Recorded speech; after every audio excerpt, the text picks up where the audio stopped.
Welcome to Inside SCP, where we explore enigmatic entities and the mysteries that surround them within the SCP Foundation universe. Today, we delve into the chilling tale of SCP-049, a humanoid entity that embodies the eerie spirit of a medieval plague doctor. This episode will take you through the strange circumstances of its containment, its unsettling abilities, and the deep-seated obsession it has with what it calls the pestilence. The discovery of SCP-049. Our story begins in the quaint town of Montauban in southern France, where a series of mysterious disappearances raised alarm. As investigations unfolded, law enforcement stumbled upon a harrowing sight. In a local residence, they encountered SCP-049 along with several of its creations, reanimated corpses designated as SCP-049-2. What led to this strange occurrence? And why did SCP-049 willingly enter Foundation custody after witnessing the chaos it had brought? The nature of SCP-049.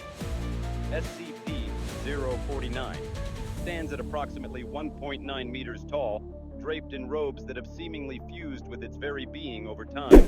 Its ornate ceramic mask, characteristic of plague doctors, obscures any discernible facial features. While SCP-049 may communicate fluently in various languages, it retains a preference for English and medieval French.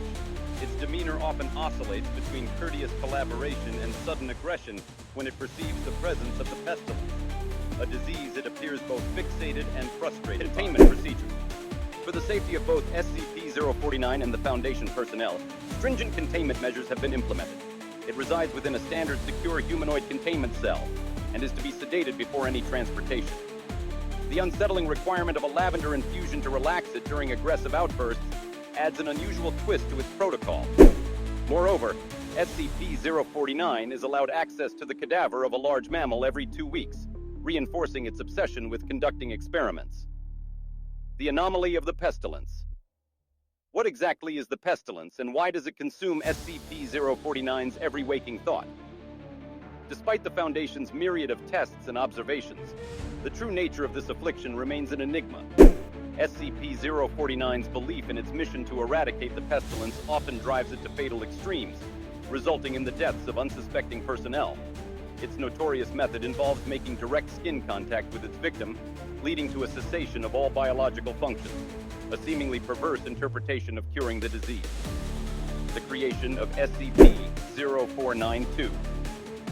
Through its experiments, SCP-049 succeeds in creating instances of SCP-049-2, grotesque reanimations of the dead that exhibit only basic motor skills and respond aggressively when triggered.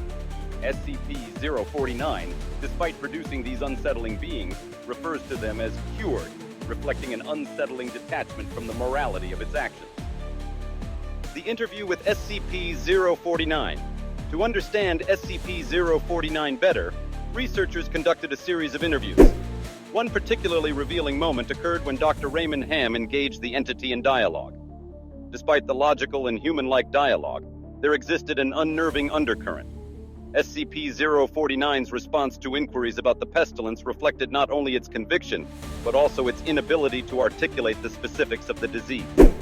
It became clear through these discussions that SCP-049 sees itself as a savior rather than a villain, a notion that drips with irony considering the deadly outcomes of its procedures.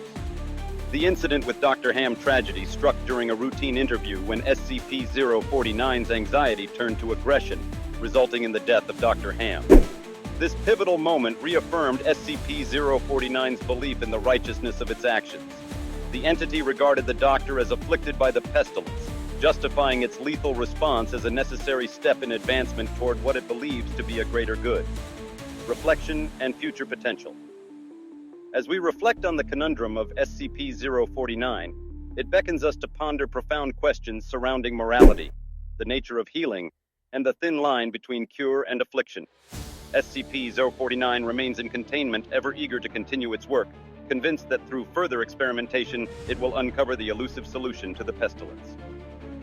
In conclusion, thank you for joining us in this chilling examination of SCP-049. What do you think of its beliefs and methods? Could such a fixation on eradicating a perceived disease lead to heroic intentions or unspeakable horror? Stay tuned for our next episode of Inside SCP, where we continue to unravel the mysteries of the SCP Foundation.